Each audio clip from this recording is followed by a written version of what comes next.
Students and welcome back to the next lecture of our JEE main crash course. तो पिछले lecture में हमने binomial theorem के कुछ बढ़िया बढ़िया क्वेश्चंस किए थे एंड आई होप आपको वो चैप्टर भी अच्छे समझ आ गया होगा और उसके पीवाईक्यूज भी आपने कर लिए होंगे। तो चलिए अब हम अपने कोर्स को आगे बढ़ाते हैं और आज अपना नेक्स्ट चैप्टर शुरू करते हैं जो कि है सीक्वेंसेस एंड सीरीज।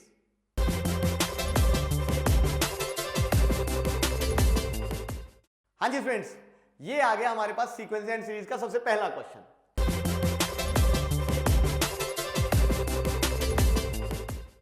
देखिए वो क्या कहता है, if A1, A2, A3, A20 are in AP and B1, B2, B3, B20 are in HP यानी harmonic progression such that A4 is 6, A10 is 24, B5 is 1 by 2 and B9 is 1 by 6. Then we have to write the value of this thing. यानी A20 AP की 28 term, B7 इस HP की 7th term हमने निकालनी है, put करेंगे answer आ जाएगा। Simple question. तो अब AP की अगर आप ध्यान से देखो 20th टर्म आपको निकालनी आती है, दैट इज ऑफ कोर्स भाई A1 प्लस 19D। तो मुझे A1 चाहिए और D चाहिए, बट मुझे ये नहीं पता, मुझे क्या पता है AP की 4th term that is A4 is 6 and of course 10th term that is A10 is 24। तो इन दोनों का यूज करके हम लोग A1 और D दोनों निकाल सकते हैं। कैसे? A4 जब हमने निकाला तो ये क्या आ गया मेरे पास, A1 plus 3D is equal to 6 and A10 जब हमने लिखा तो क्या आ गया, A1 plus 9D is equal to 24। दोनों को सॉल्व करना है, दिख रहा है, हम दोनों को क्या कर देते हैं माइनस, तो ये हुआ कैंसल, तो यहां से आ जाएगा minus 6D is equal to minus 18 यानी D की वैल्यू आ गई बेटा मेरे पास 3 और ये D की वैल्यू किसी भी एक में पुट कर दो तो हमारे पास A1 आ जाएगा। तो जैसे मैंने पहले पुट किया तो यह आ जाएगा मेरे पास A1 plus 3 into 3 that is 9 is equal to 6 यानी यहां से A1 की वैल्यू आ गई मेरे पास, ये उधर गया तो माइनस 3 और जैसे ही मैंने अब ये A1 का इस्तेमाल किया तो मेरे पास A20 आ गया। अगर आप ध्यान से देखो तो A20 turns out to be A1 that is minus 3 and 19 into D that is 19 3 जा 57, तो 57 माइनस 3 दैट इज 54। तो ये आ गई मेरे पास A20 की वैल्यू। अब HP पे काम करते हैं। अब आप सबको पता है भी HP का अपना ना कोई रिजल्ट होता है ना अपना कोई बेचारे का वजूद होता है, ये तो AP पे चलता है सारा। तो अगर ये सारे नंबर्स HP में हैं तो definitely 1 over B1, 1 over B2, 1 over B3 and so on 1 over B20 ये सारे किसमें होंगे, आर इन AP। तो बेसिकली अगर मैंने B7 निकालना यानी एक तरह से इस AP की 7 टर्म के बारे में बात करनी है हमने। तो अब यहां से अगर आप ध्यान दो, यहां भी अगर मुझे फर्स्ट टर्म और कॉमन डिफरेंस मिल गया तो बात खत्म। अब ध्यान से देखो यहां पे हमें क्या गिवन है, B5 है हमारे पास 1 by 2 यानी डेफिनेटली अगर मैं यहां पे लिखूं 1 by of course 1 by B5 यानी कि एक तरह से इस AP की 5th टर्म, तो क्या आ गया मेरे पास, दैट इज 2। और अगर हम उसको लिखना चाहें तो क्या लिख सकते हैं, first term that is 1 by B1 plus of course common difference say that is capital D। And similarly अगर B9 गिवन है यानी 1 by B9 हमें गिवन है दैट इज 6 और हम लोगों को पता है 1 by B9 यानी इस AP की 9th term which is of course first term plus क्या आएगा मेरे पास 8D। Is that okay? Sorry यहां पे आएगा 4D, सॉरी मेरे से गलती हो गई। अब इन दोनों का यूज करके हम लोग B1 और D निकाल लेते हैं, तो क्या करें इन दोनों को, ऑफ कोर्स माइनस, जैसे ही माइनस करेंगे ये हुआ कैंसल, तो यहां से बन गया मेरे पास माइनस 4D और ये आ गया मेरे पास माइनस 4 यानी D की वैल्यू आ गई बेटा 1 और अब ये D की वैल्यू किसी एक में हम पुट कर देते हैं तो B1 आ जाएगा। तो यहां से अगर आप ध्यान से देखें तो 1 अपॉन B1 प्लस 4D यानी 4 इज इक्वल टू 2 यानी अगर मैं इसकी साइड चेंज करूं तो यहां से मुझे दिख रहा है 1 ओवर B1 की जो वैल्यू है वो आ गई मेरे पास माइनस 2 यानी AP की फर्स्ट टर्म आ गई माइनस 2। अब हमने इस AP की कौन सी टर्म निकालनी है, अगर आप ध्यान से देखो भाई B7, तो हम 7th टर्म निकाल लेते हैं 1 by B7 that is 1 by B1 which is -2 plus of course 6d, तो 6 into 1 that is of course 6। तो यहां से दिख रहा है भाई हमारे पास 1/b7 जो है वो आ गया 4, यानी b7 की वैल्यू आ गई 1/4। अब ये दोनों वैल्यू हम पुट कर देते हैं, तो 2/9 into a20 is 54 into b7 which is 1/4। तो यहां से दिख रहा है यार 9 1 and this is of course 9 6 I think, and then this is 2 1s and this is 2 2s, then 2 1s and 2 3s, तो answer turns out to be 3। और यहां हमारा जो क्वेश्चन है वो हो गया खत्म। ये बिल्कुल वैसा ही क्वेश्चन है जैसा हम लोग 9th 10th में एपी वगैरह में करते थे, किए होंगे ऐसे बहुत सारे क्वेश्चंस, बस यहां उसने एपी और एचपी का इस्तेमाल कर लिया। अदरवाइज क्वेश्चन एग्जैक्टली वही है कि अगर हमारे को 2 टर्म्स पता है किसी एपी की और हमने कोई तीसरी टर्म निकालनी है तो इनका यूज करके फर्स्ट टर्म कॉमन डिफरेंस निकालो, क्वेश्चन खत्म। वही सेम चीज यहां एचपी में। Am I clear? तो इनफैक्ट एचपी का कोई भी क्वेश्चन आए एज ए टर्म निकालने के लिए तो हम क्या करेंगे, उसके रिस्पेक्ट में एपी लिखेंगे और एपी से अपने क्वेश्चन को सॉल्व कर लेंगे। Is that okay? तो चलिए, आई थिंक ये क्वेश्चन आपको अच्छे समझ आ गया होगा। तो चलो अब हम बढ़ते हैं नेक्स्ट क्वेश्चन पे।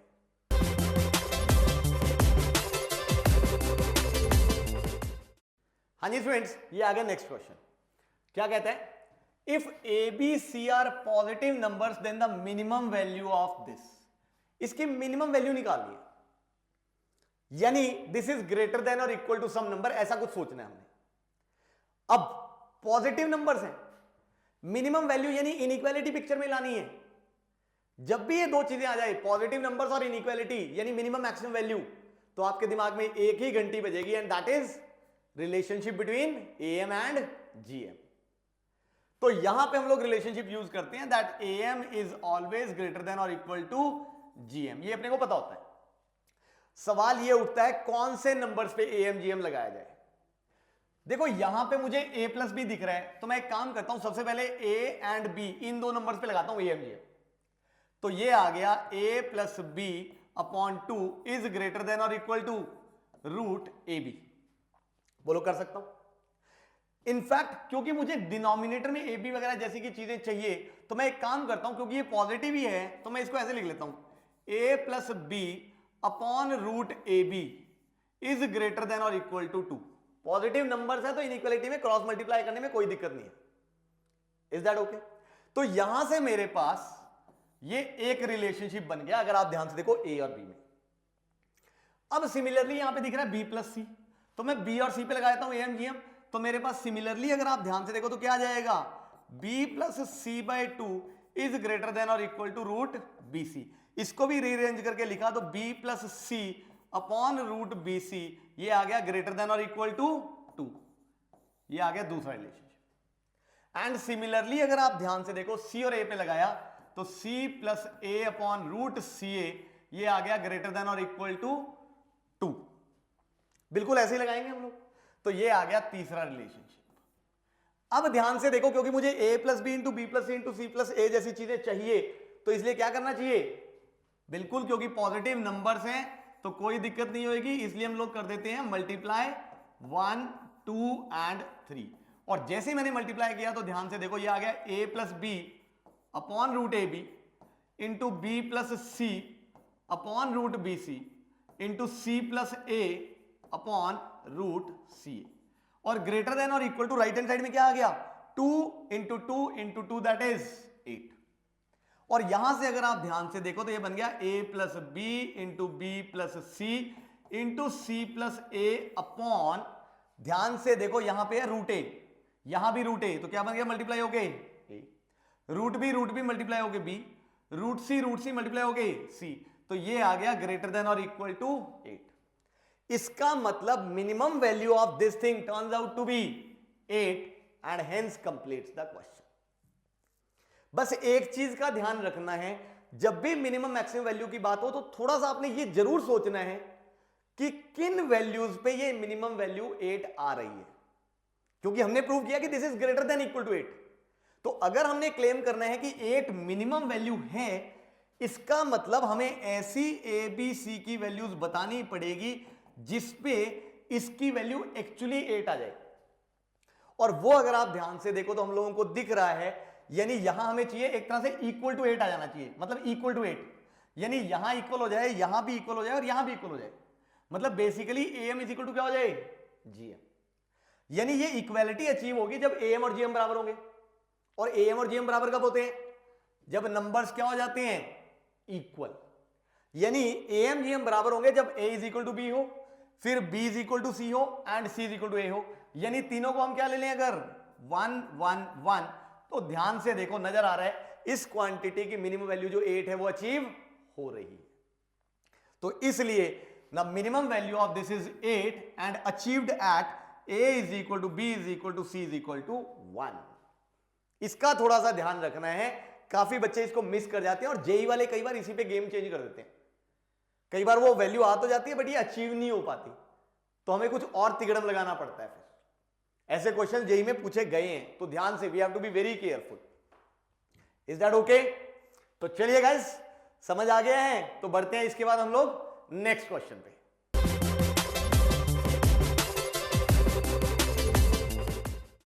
हाँ जी स्टूडेंट्स, ये आ गया नेक्स्ट क्वेश्चन। क्या कहता है वो, let alpha beta be the roots of this equation and gamma delta be the roots of this equation. If alpha, beta, gamma, delta are in GP, then the sum of integral values of P and Q may be। तो यहां पे roots की बात हो रही है, तो सबसे पहले अगर आप ध्यान से देखो इस इक्वेशन के अगर रूट्स अल्फा एंड बीटा है तो हम क्या कह सकते हैं, alpha plus beta sum of roots is minus b by a which is 2 and product of roots that is alpha into beta is p. Is that okay? Similarly अगर आप ध्यान से देखो तो यहां से हम लोग क्या कह सकते हैं, ये जो इक्वेशन है x square minus 8x plus q is equal to 0, इसके रूट्स है गामा एंड डेल्टा, यानी gamma plus delta is equal to 8 and gamma into delta is equal to q. इसके साथ साथ गिवन है alpha beta gamma delta are in GP, ये भी given है। तो यहां से हम एक काम करते हैं, अगर ये जीपी में है तो हम ये ले लेते हैं alpha, alpha into r, alpha into r square and alpha into are cube. अब ध्यान से देखो, क्योंकि हमें अल्फा प्लस बीटा पता है, यानी यहां से हम लोग क्या कह सकते हैं भाई, alpha plus alpha into r, यानी अल्फा कॉमन तो ये आ गया 1 plus are is equal to 2। And similarly अगर आप ध्यान से देखो, ये पता है हमें गामा प्लस डेल्टा, इनफैक्ट इसका यूज कर लेते हैं हम। अब gamma is alpha are square, this is alpha r cube, यानी इन दोनों को ऐड करना है, तो alpha are square common and of course bracket में आ गया 1 plus are is equal to 8। यहां से दिख रहा है अगर ये 1 है ये 2 है, तो अगर मैं क्या करूं, डिवाइड 2 बाय 1, तो ध्यान से देखो ये आ जाएगा मेरे पास alpha are square into 1 plus R upon alpha into 1 plus are is equal to 8 by 2 which is 4। यानी ये हुआ कैंसल, अल्फा हुआ cancel, R square is equal to 4, यानी R is equal to plus minus 2। यानी यहां पे हमें दिख रहा है कि अगर आर 2 है तो उस केस में अल्फा क्या आएगा, देखो किसी एक इक्वेशन में पुट कर दो। तो अगर आर 2 है तो 2 प्लस 1 3, यानी अल्फा की वैल्यू क्या आ गई 2/3। और अगर आर है -2, तो ध्यान से देखो यहां से अल्फा की वैल्यू क्या आ जाएगी, that is alpha into -1 is equal to 2, यानी अल्फा इज इक्वल टू -2। यानी the numbers are either 2/3 then 4/3 then 8/3 then 16/3, either this और भाई -2, -4, -8, -16 और नंबर्स आर दिस। अब क्योंकि वो कहता है sum of integral values of P and Q, तो हम एक काम करते हैं अल्फा बीटा गामा डेल्टा की भी इंटीग्रल वैल्यूज पे फोकस करते हैं। तो हम इस वाले ऑप्शन को उठाते हैं, तो इसलिए यहां से p की जो वैल्यू है वो आ गई मेरे पास अल्फा इंटू बीटा, यानी कि this into this which is of course -8 and q आ गया gamma into delta which is of course -8 into 16 is -128। तो अगर मैं p प्लस q की वैल्यू निकालूं तो this is -136। So answer turns out to be option D. Question खत्म। समझ आ गया? दो पॉसिबिलिटीज थी, बट क्योंकि इंटीग्रल वैल्यूज की बात हुई थी तो इसलिए हमने जानबूझ के ये वाली वैल्यू पिक करी। आई होप डन है। तो चलिए गाइस बढ़ते हैं नेक्स्ट क्वेश्चन पे।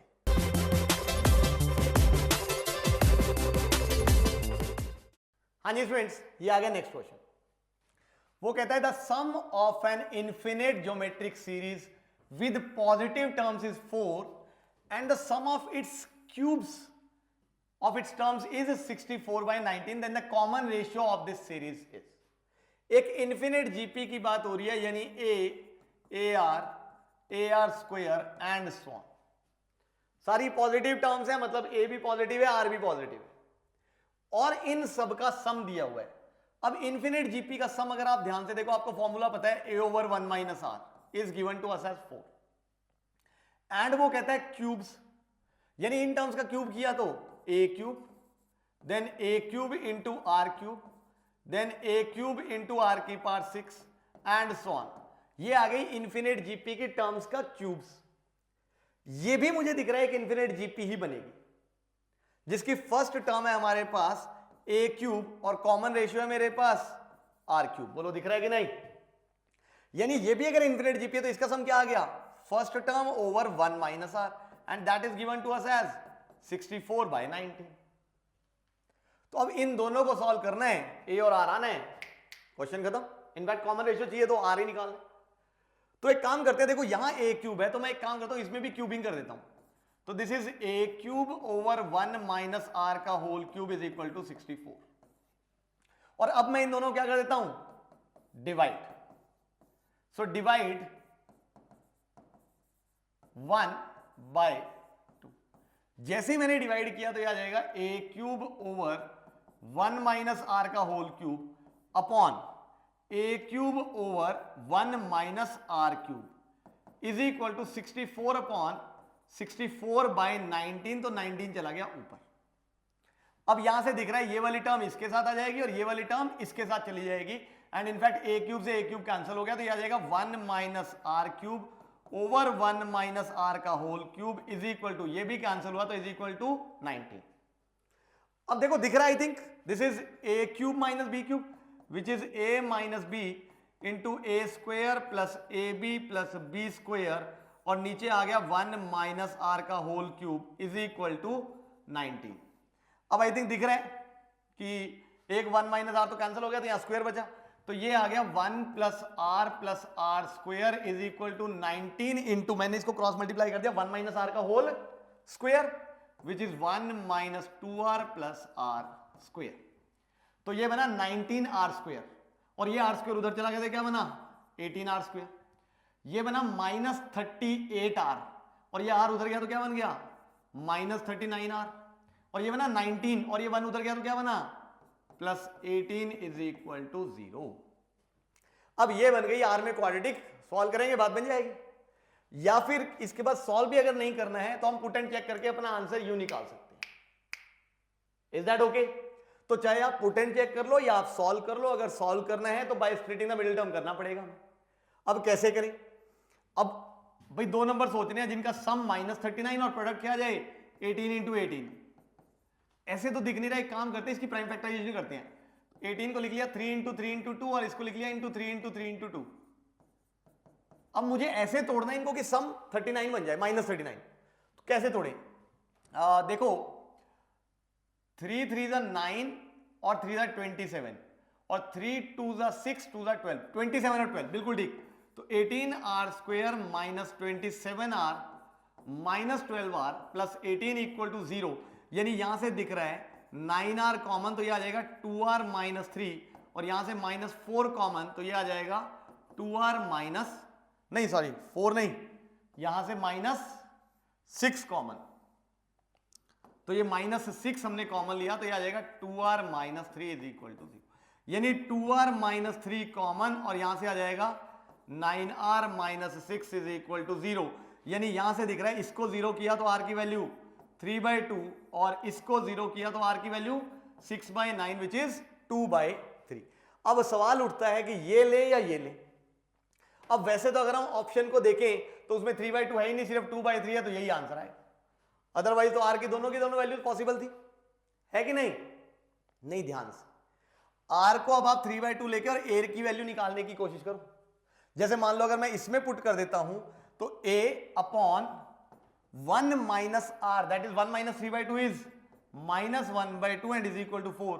तो यहां से दिख रहा है a की वैल्यू क्या आ गई मेरे पास, ये बना 2 तो ये क्या बन गया -2, यानी a की वैल्यू क्या आ गई नेगेटिव, क्योंकि पॉजिटिव टर्म्स दी हुई है। इसका मतलब r की ये वाली वैल्यू क्या होनी चाहिए, रिजेक्ट होनी चाहिए, क्योंकि a की वैल्यू नेगेटिव नहीं हो सकती। बट क्योंकि ऑप्शन में चलो क्योंकि सिर्फ 2/3 गिवन था तो हमने वहीं से अपना आंसर कर लिया कि भाई यही होना चाहिए, इसका मतलब बात ही खत्म। Is that okay?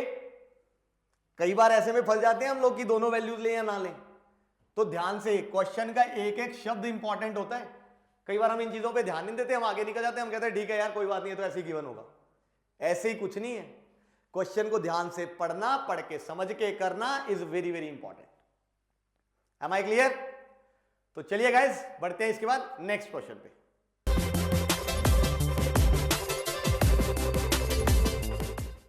हाँ जी फ्रेंड्स, ये आ गया नेक्स्ट क्वेश्चन। क्या कहता है, the 11th common term between this series and this series. ये जेई मेन का एक बड़ा कॉमन क्वेश्चन है जो बहुत बार पूछा जाता है। दो सीरीज देकर वो आपसे कॉमन टर्म पूछेगा, तो अब कॉमन टर्म कैसे निकालें? 11th कॉमन टर्म तो बहुत दूर है, पहले हम शुरू की 2-3 कॉमन टर्म्स निकालते हैं। देखो जैसे पहली कॉमन टर्म तो मुझे दिख रही है, अगर आप ध्यान से देखो 1 4 7 10 ये जो लिखा हुआ है, और 1 6 11 16 ये जो लिखा हुआ है, इसमें फर्स्ट कॉमन टर्म तो दिख रही है 1 आगे। चलो बताओ सेकंड कॉमन टर्म क्या आएगी, थोड़ा आगे लिख लें। 10 के बाद अगर हम देखें यहां पे 13 16 19 22 25 28 31 34 ऐसे बनेगा। और इसको भी अगर हम देखें तो अब हमें दिख रहा है ये फर्स्ट कॉमन टर्म और ये क्या आ गई second common term that is 16। Next अगर आप ध्यान से देखें कॉमन लेने के लिए भाई 11 का 16 के बाद 21 देन 26 देन 31, तो ये आ गई मेरे पास next common term that is 31। ऐसे चलते चलते अगर आप ध्यान से देखो मुझे 11th कॉमन टर्म पे जाना है। एक तो तरीका है लिख लो और निकाल डालो, बट अगर आप ध्यान से देखो एक तरह से इस सीक्वेंस की मुझे कौन सी टर्म चाहिए 11th टर्म, बोलो यही है हमारा एम। तो इसकी 11th टर्म निकालने के लिए अगर आप इस पैटर्न को ऑब्जर्व करो, देखो 1 के बाद 16 फिर उसके बाद 16 के बाद 31, यानी ये जो डिफरेंस में सॉरी जो कॉमन जो टर्म्स आ रही है उनके डिफरेंसेस किसमें है, ये देखो डिफरेंस डिफरेंस, यानी ये सीरीज खुद क्या बना रही है एक एपी, और मुझे इस एपी की कौन सी टर्म निकालनी है 11 टर्म। बोलो क्या होगी भाई 11th term is nothing but a plus 10 into d, so from here 150 plus 1 that is 151, so answer turns out to be option A. ये था कि हमने लिख के कर लिया। अब ऑफ कोर्स वैसे आप इसको एक और तरीके से भी सोच सकते थे।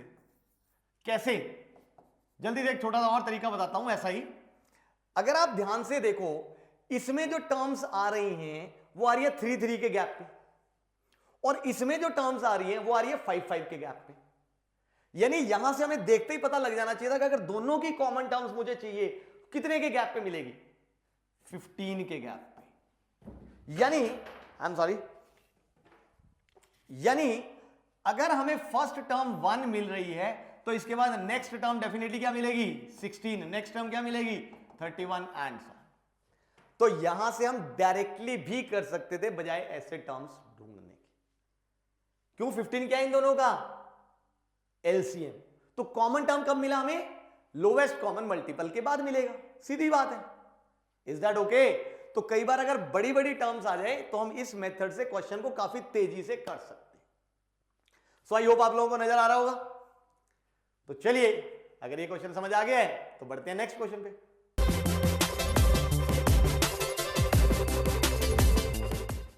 हाँ जी फ्रेंड्स, ये आ गया नेक्स्ट क्वेश्चन। वो कहता है let a1 a2 a3 be in an AP with distinct terms. यानी d जो है कॉमन डिफरेंस है वो जीरो नहीं हो सकता। डिस्टिंक्ट टर्म्स का मतलब है common difference is not equal to zero, and a48 a35 a9 are in GP with common ratio. यानी इनकी ये जीपी में है तो उनकी कॉमन रेशियो निकालनी है। अब ध्यान से देखो अगर हम इस एपी की बात कर रहे हैं, अगर मैं a48 की बात करूं बेटा तो मुझे पता है this is a plus 47d। अगर मैं a35 की बात करूं तो that is a plus 34d, और अगर मैं A9 की बात करूं तो that is A plus 8D, है कि नहीं? अब मुझे अगर कॉमन रेशियो निकालनी है तो कॉमन रेशियो इज नथिंग, चाहे सेकंड बाय फर्स्ट कर लो, यानी A/34D अपॉन A/47D, या आप थर्ड बाय सेकंड कर लो, एक ही बात है। तो बेसिकली मुझे कॉमन रेशियो निकालना है, मतलब ये निकालना है। अब देखो ध्यान से, बड़ी सीधी सी बात है, इसका मतलब या तो A और D की वैल्यू आ जाए या फिर A और D में एक रिलेशनशिप आ जाए, तो इजीली हमारा क्वेश्चन सॉल्व हो सकता है। जैसे मान लो A आ गया फॉर एग्जांपल 2D, तो मैं A को 2D पुट करूंगा तो देखो ध्यान से, ऐड होके D कैंसिल हो जाएगा, रेशियो आ जाएगी, है कि नहीं? यानी A और D की वैल्यू ना आके A और D में एक रिलेशनशिप आ जाए तब भी बात बन जाएगी, ये हमें नजर आ रहा है। तो वो रिलेशनशिप कैसे निकालें, क्योंकि ये तीनों नंबर्स किस में दिए हुए हैं? जीपी में। अब हमें पता है अगर ABC 3 नंबर जीपी में होते हैं तो हम क्या कहते हैं? Square of the middle is equal to product of first into third. तो इसका मतलब ये आ गया इसका स्क्वायर, यानी A प्लस 34D का square is equal to product of first and the third. अब जैसे ही मैंने इसको सिंप्लीफाई किया तो ये आ गया A स्क्वायर प्लस 34 का स्क्वायर, यानी 34 into 34 into D square plus 2AB, तो यानी ये आ जाएगा 68AD इज इक्वल टू, अगर आप ध्यान से देखें ये मल्टीप्लाई हुआ तो ये आ गया A स्क्वायर प्लस ये दोनों मल्टीप्लाई हुए तो ये आ गया 47 into 8D square and plus 47AD, 8AD तो ये क्या बन गया? 55AD। आई थिंक नजर आ रहा है? अब यहां से ध्यान से देखो, A स्क्वायर से A स्क्वायर कैंसिल हो गया, और अगर मैं AD वाली टर्म से ले आऊं तो 68AD, और ये इधर आया तो क्या बन गया? I think 13AD। बोलो नजर आ रहे हैं? और इसको अगर मैं उठा के उधर ले जाऊं तो ये आ जाएगा 47 into 8D square minus 34 into 34D square, यानी यहां से दिख रहा है 13AD इज इक्वल टू, अब इन दोनों में से मुझे दिख रहा है यार कि मैं 4 कॉमन ले सकता हूं, इनफैक्ट 4D स्क्वायर कॉमन ले सकता हूं, तो यहां ब्रैकेट में क्या बचा? 4 कॉमन गया तो 47 इंटू क्या बचा यहां पे? 2, 47 इंटू 2 इज 94 माइनस यहां से अगर 4 कॉमन चला गया तो यहां बचा 17 289, यानी 13AD की वैल्यू आ गई 4D स्क्वायर इंटू, अगर आप ध्यान से देखो ये बन गया मेरे पास भाई 9 में से 4 गया 5, देन 28 में से गया तो 19, तो माइनस 195। तो अब दिख रहा है D से D कैंसिल होएगा, 13 से कैंसिल हो रहा है, देखना जरा एक बार। 13 1 जा, दिस इज 13 1 जा 13 और 6 65, 13 5, यानी आ गया -50, यानी A इज इक्वल टू, अगर आप ध्यान से देखो क्या आ गया? -60D, मतलब A और D में ये एक रिलेशनशिप आ गया। अब ये रिलेशनशिप यहां पुट कर दो तो आ जाएगा -60D प्लस 34, क्या बना? -60D plus 34D is minus of cos, क्या बना? 26D upon this is -60D plus 47D, that is nothing but -13D। तो दिख रहा है D से D कैंसिल, माइनस से माइनस कैंसिल, एंड 13 2 जा 26, तो R कॉमन रेशियो क्या आ गया मेरे पास? 2। और यहां पे हमारा क्वेश्चन हो गया खत्म। I think simple he question था। जेई में सीक्वेंस एंड सीरीज के ऐसे ही क्वेश्चन आते हैं, बट जब घुमा फिरा के ऐसे रिलेशनशिप दिए होते हैं तो हमारा दिमाग नहीं काम करता कि हम करें क्या। तो इसलिए अगर इन चीजों को समझना है भाई तो ध्यान से क्वेश्चन में जो गिवन है उसको देखो, समझो, हमें क्या आता है उसको रिलेट करने की कोशिश करो, क्वेश्चन अपने आप सॉल्व हो जाएगा। Is that okay? तो चलिए गाइस, आई थिंक समझ आ गया है, बढ़ते हैं नेक्स्ट क्वेश्चन पे।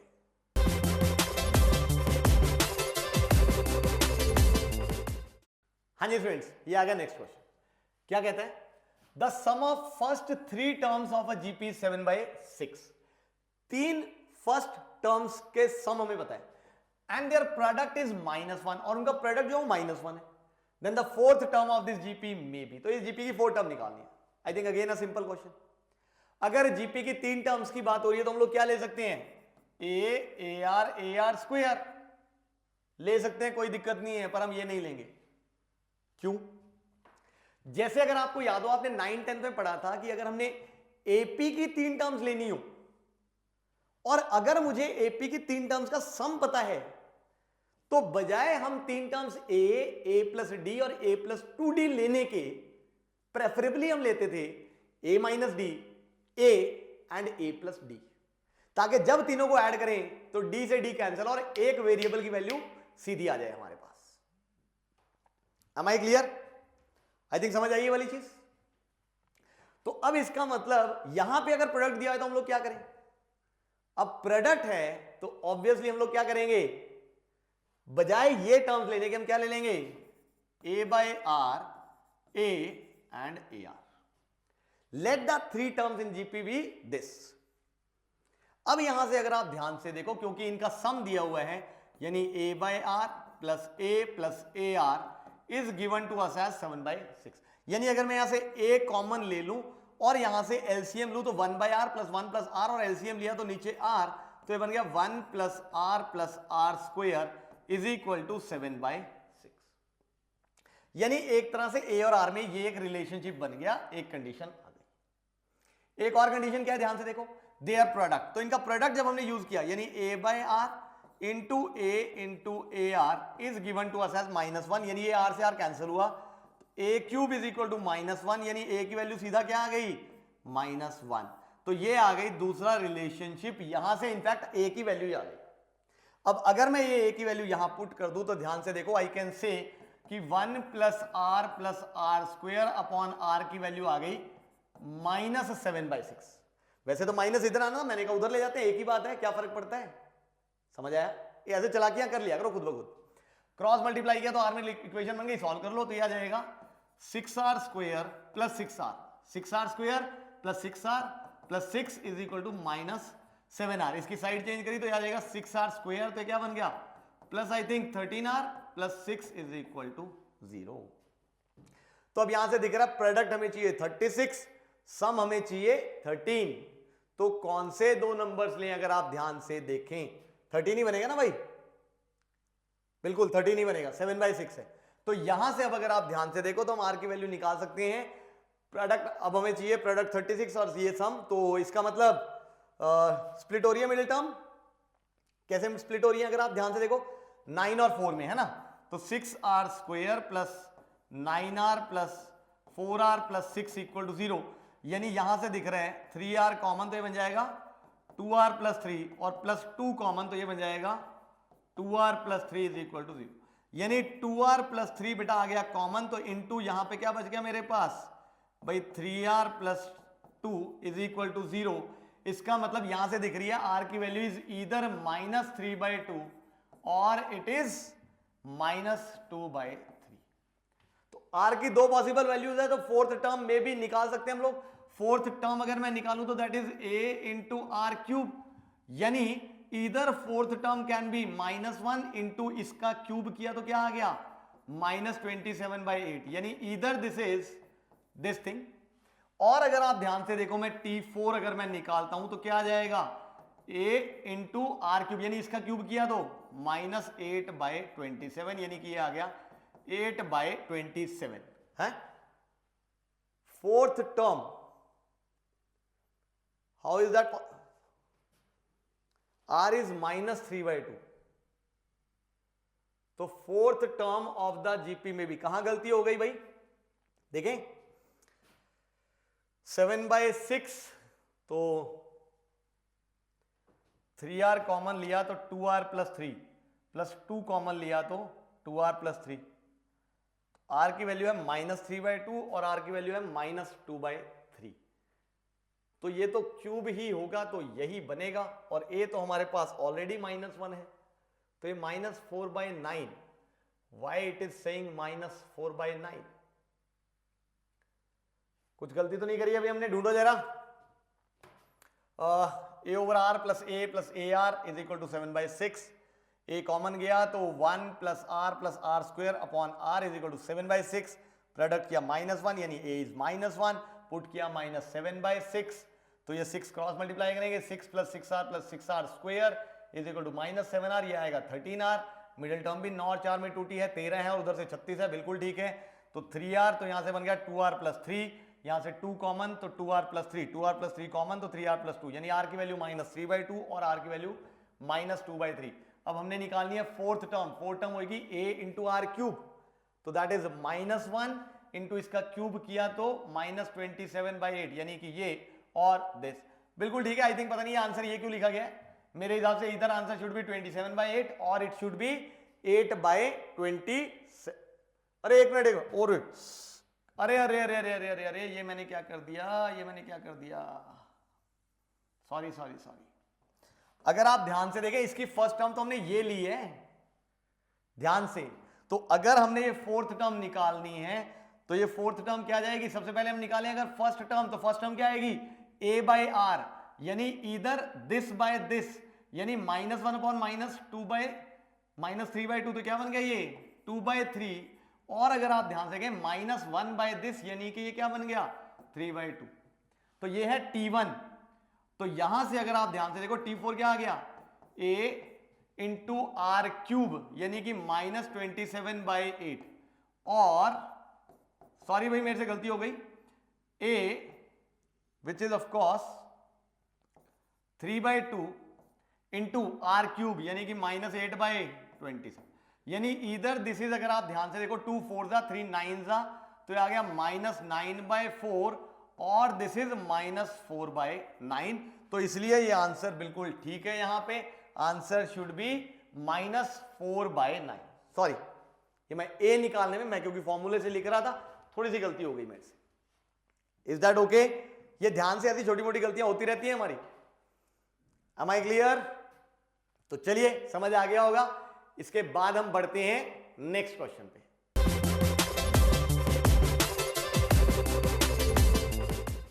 हाँ जी फ्रेंड्स, ये आ गया नेक्स्ट क्वेश्चन। क्या कहता है वो, if the numbers A B C D E form an AP then the value of this thing. इतने सारे अननोन्स है और इसकी वैल्यू, चलिए एक काम करते हैं, let A be the first term and D be the common difference of the AP. इसका मतलब a तो है ये -4 इंटू बी, अगर आप ध्यान से देखें तो b को हम लोग लिख सकते हैं a plus D plus 6c, c यानी कि थर्ड टर्म को हम क्या लिख सकते हैं a प्लस 2d, लिख के देखते हैं, एंड -4 इंटू डी, डी यानी कि fourth term which is a plus 3d, and plus e यानी कि fifth term which is a plus 4d। ये बना। अब देखिए जरा इसको सिंप्लीफाई करके, this is a minus 4a minus 4d plus 6a plus 12d minus 4a minus 12d plus of course a plus 4d। देखिए जरा क्या सिंप्लीफाई हुआ, ध्यान से देखो भाई, a 2a 6a यानी कि क्या बन गया 8a, और -4a क्या बन गया, ये -8a आई थी, तो ये वाले ऐड हो गए और वो सब्ट्रैक्ट हो गए, बिल्कुल ठीक। अब d को अगर हम देखें, -4d minus 12d, that is nothing but -16d, and 12d plus 4d that is plus 16d। तो मेरे हिसाब से आंसर आ गया, सारा कटम कटाई हुआ, answer turns out to be 0, बिल्कुल ठीक। सिंपल सा ही क्वेश्चन था आई थिंक। ये देखने में भयंकर सा लग रहा था कि इतने सारे अननोन से वैल्यू कैसे निकालें, है कुछ भी नहीं। Is that okay? तो भाई बाहर से देखें तो क्वेश्चन खतरनाक सा लग रहा है, जैसे ही वैल्यू पुट करी बात खत्म। एपी में ए और डी के इर्द गिर्द घूमता है सब कुछ, जीपी में ए और आर के इर्द गिर्द घूमता है सब कुछ। ये बेसिक, ये दो चीजें हमें पता होनी चाहिए। आई थिंक उसके बाद हमारा एपी जीपी का क्वेश्चन बहुत ज्यादा नहीं अटकने वाला। Is that okay? तो चलिए गाइस बढ़ते हैं नेक्स्ट क्वेश्चन पे।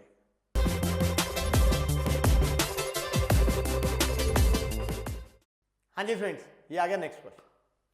क्या कहता है वो, let A N be the nth term of the GP of positive terms, यानी n को 1 रखा तो a1 is the first term, n को 2 रखा तो a2 be the second term, n को 3 रखा a3 be the third term, and so on and so on, and this summation is equal to alpha a to n where n varies from 1 to 100। इसका मतलब अगर आप ध्यान से देखो तो हमें क्या गिवन है, n को 1 पुट किया तो क्या बना a2, समेशन मतलब सम, प्लस n को 2 पुट किया a4, n को 3 पुट किया a6, and so on, n को 100 पुट किया तो a200 is equal to alpha. और फिर वो कहता है this summation is equal to beta. यहां पे अगर मैं n को 1 पुट करूं तो क्या आया a1, प्लस n को 2 पुट किया a3, प्लस n को 3 पुट किया a5, and so on, plus n को 100 पुट किया तो a199 is equal to beta, such that alpha is not equal to beta then the common ratio. तो मुझे common ratio निकालनी है इस जीपी की। अब अगर मैं ये जीपी कह दूं कि ये है भाई ए R square and so on, तो ध्यान से देखो यार, यहां पे अगर मैं इसको देखता हूं तो ये a2 क्या आ गया, ए आर प्लस A4 क्या आ गया, AR cube, plus A6 is AR power 5 and so on, this is AR की power 199 is equal to alpha. Similarly अगर मैं A1 की बात करूं, A this is AR square plus this is AR की power 4 and plus this is AR की power 198 is equal to beta. तो ये दो रिलेशनशिप दिया और मुझे कॉमन रेशियो निकालना है। आई थिंक सिंपल है। कईयों घबराहट हो ये सर क्या करें। ध्यान से देखो यार, इस ऊपर वाले में से AR कॉमन आ रहा है if I am not wrong, तो मैं एक काम करता हूं AR कॉमन ले लेता हूं। तो ये क्या बना 1 plus R square plus R की power 4 and so on plus R की पावर, AR कॉमन गया तो R की power 198 is equal to of course beta, और इस वाले में sorry is equal to alpha, sorry और यहां से अगर आप ध्यान से देखो तो A कॉमन आ रहा है, तो ब्रैकेट में क्या बना 1 plus R square plus R की power 4 plus so on R की power 198 is equal to beta. अब ऑब्वियसली आई थिंक आपको नजर आ रहा है, अगर कॉमन रेशियो निकालना है तो क्या करें, बोलो भाई, डिवाइड 1 बाय 2। जैसे ही डिवाइड करेंगे ध्यान से देखो ये पूरी टर्म क्या हो जाएगी, कैंसल, और इनफैक्ट A से A भी कैंसल, तो यह आ जाएगा R is equal to alpha by beta, यानी common ratio is alpha by beta and hence the answer is option A। Question खत्म। सिंपल सा ही था। अगेन थोड़ा शक्ल थोड़ी सी ऐसे लग रही थी, पता नहीं कितना मुश्किल क्वेश्चन है सिंपल ही, बिल्कुल कुछ भी नहीं था। Is that okay? तो चलिए गाइस, समझ आ गया है, बढ़ते हैं नेक्स्ट क्वेश्चन पे।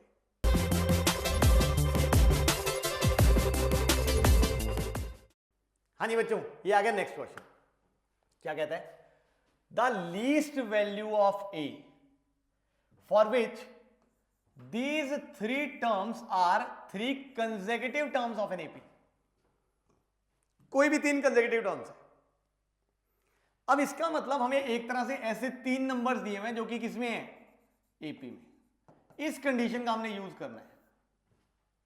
अब हमें पता है अगर 3 नंबर्स AP में है तो हमें पता होता है ट्वाइस द मिडल यानी कि this is equal to first यानी कि दिस प्लस थर्ड यानी कि दिस।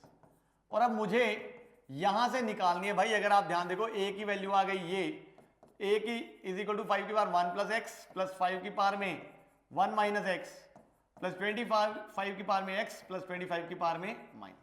यहां से A की मिनिमम वैल्यू निकालना है, यानी अगर मुझे यह पता लग जाए कि A is greater than equal to what number, तो मिनिमम वैल्यू आ जाएगी।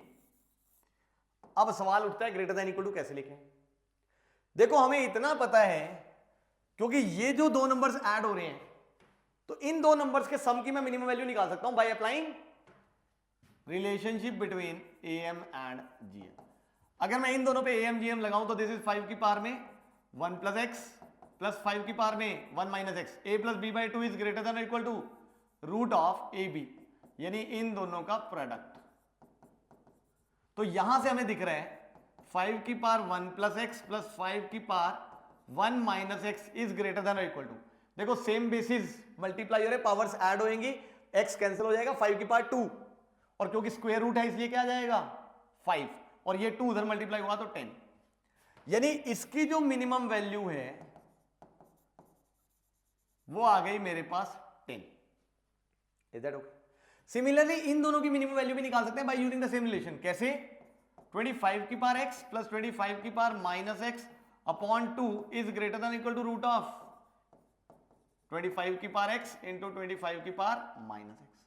दिख रहा है सेम बेसिस मल्टीप्लाई हुए, पावर्स ऐड हुई तो 25 की पावर में 0 विच इज 1 का रूट इज 1, तो यहां से दिख रहा है 25 की पावर x प्लस 25 की power minus X greater than equal to क्या आ गया, यानी इसकी जो मिनिमम वैल्यू है वो आ गई 2। अब हमें चाहिए A की मिनिमम वैल्यू, तो ध्यान से देखो अगर मैं यहां पे लिखूं मिनिमम वैल्यू और लीस्ट वैल्यू ऑफ A, तो वो तभी आएगी जब इसकी भी वैल्यू मिनिमम हो और इसकी भी वैल्यू मिनिमम हो, और दिख रहा है वो इक्वालिटी तो अचीव हो ही जाएगी। तो इसका मतलब इसकी मिनिमम वैल्यू आएगी जब हम इसकी मिनिमम वैल्यू लेंगे दैट इज 10 प्लस इसकी मिनिमम वैल्यू लेंगे दैट इज 2, तो this answer turns out to be 12 and hence completes the question. Relationship between AM and GM का एक इंपॉर्टेंट क्वेश्चन पहले भी यूज किया है हमने। देखो पॉजिटिव नंबर्स मिनिमम वैल्यू वगैरह की बात हो रही हो, AMG। तो क्वेश्चन खुद ब खुद हिंट दे रहा है कि क्या करने, अगर हमने क्वेश्चन को ध्यान से पढ़ा है, समझा है तो, वरना तो फिर सिर पकड़ के बैठे रहो, चाहे जितनी मर्जी देर, सॉल्व होगा ही नहीं क्वेश्चन। Is that okay? तो आई थिंक गाइस समझ आ गया होगा। तो चलिए अब हम बढ़ते हैं नेक्स्ट क्वेश्चन पे।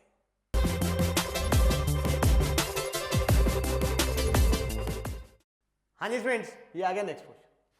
वो कहता है let A1 A2 A3 AN be a GP, ठीक है, such that A4 upon A6 is equal to 1/4 and A2 plus A5 is equal to 216, then A1 equals, तो हमने A1 निकालना है, मतलब इस GP की पहली टर्म निकाल।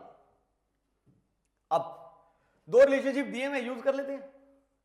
अगर मैं ये GP मान लूं AR square and so on, तो ध्यान से देखो, फोर्थ टर्म इज AR की power 3, sixth term is AR की पावर 5 इज इक्वल टू 1/4, यानी यहां से दिख रहा है ये कैंसिल हो गया, R क्यूब कैंसिल हो गया, तो 1/r square is equal to 1/4, यानी R square is equal to 4, यानी R इज इक्वल टू, ध्यान से भाई, प्लस माइनस, R की दो पॉसिबिलिटीज है, या 2 या -2।